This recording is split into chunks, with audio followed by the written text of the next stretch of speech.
നമസ്കാരം. Raf talks ഫുട്ബോളിലേക്ക് ഏവർക്കും സ്വാഗതം. ഫ്രഞ്ച് വമ്പന്മാരായ PSG സൂപ്പർ താരമായ കിലിയൻ എംബപ്പെ വരുന്ന സമ്മർ ട്രാൻസ്ഫർ വിൻഡോയിൽ ക്ലബ്ബ് വിടുകയാണ്. ഇക്കാര്യം സ്ഥിരീകരിക്കപ്പെട്ട് കഴിഞ്ഞിട്ടുണ്ട് എന്നുള്ളതാണ്. അധികം വൈകാതെ തന്നെ ഒഫീഷ്യൽ പ്രഖ്യാപനം ഉണ്ടാകും എന്നാണ് പ്രതീക്ഷിക്കപ്പെടുന്നത്. കിലിയൻ എംബപ്പെ റയൽ മാഡ്രിഡിലേക്കാണ് പോകുന്നത് എന്ന കാര്യം പല മാധ്യമങ്ങളും ഇപ്പോൾ റിപ്പോർട്ട് ചെയ്ത് കഴിഞ്ഞിട്ടുണ്ട്. എംബപ്പയുടെ പകരം ഫുട്ബോൾ ലോകത്തെ പല സുപ്രധാന താരങ്ങളെയും വരുന്ന സമ്മർ ട്രാൻസ്ഫർ വിൻഡോയിൽ എത്തിക്കാൻ ഇപ്പോൾ PSG ലക്ഷ്യം വെച്ച് കഴിഞ്ഞിട്ടുണ്ട്. ലേ കുപ്പ് കഴിഞ്ഞ ദിവസം 3 താരങ്ങളുടെ ലിസ്റ്റ് പ്രസിദ്ധീകരിച്ചിരുന്നു. ലിവർപൂൾ താരം മുഹമ്മദ് സല, അതുപോലെ തന്നെ നാപ്പോളിയുടെ സൂപ്പർ സ്ട്രൈക്കറായ വിക്ടർ ഒസിമൻ, അതുപോലെ തന്നെ AC മിലാന്റെ പോർച്ചുഗീസ് താരമായ റഫേൽ ലിയാവോ എന്നിവരെ മുന്നേറ്റ നിരയിലേക്ക് PSG പരിഗണിക്കുന്നുണ്ട്.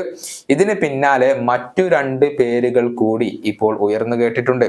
ഒന്ന് അർജന്റീൻ സൂപ്പർ താരമായ ലൗട്ടാറോ മാർട്ടിനസ് ആണ്. മിന്നുന്ന ഫോമിലാണ് താരം ഇപ്പോൾ കളിച്ചുകൊണ്ടിരിക്കുന്നത്. പക്ഷെ താരം PSG എത്താനുള്ള സാധ്യതകൾ അത് വളരെയധികം കുറവാണ്. ഇന്റർ മിലാനിൽ തന്നെ തുടരാനാണ് ഇപ്പോൾ ലൗട്ടാറോ ആഗ്രഹിക്കുന്നത്. മറ്റൊരു താരം മാഞ്ചസ്റ്റർ യുണൈറ്റഡിന്റെ ഇംഗ്ലീഷ് താരമായ മാർക്കസ് റാഷ്ഫോർഡ് ആണ്. അദ്ദേഹത്തിൽ വലിയ താല്പര്യം ഇപ്പോൾ PSG പ്രകടിപ്പിച്ചു കഴിഞ്ഞിട്ടുണ്ട് എന്നത് ഇംഗ്ലീഷ് മാധ്യമങ്ങൾ തന്നെയാണ് റിപ്പോർട്ട് ചെയ്തിട്ടുള്ളത്.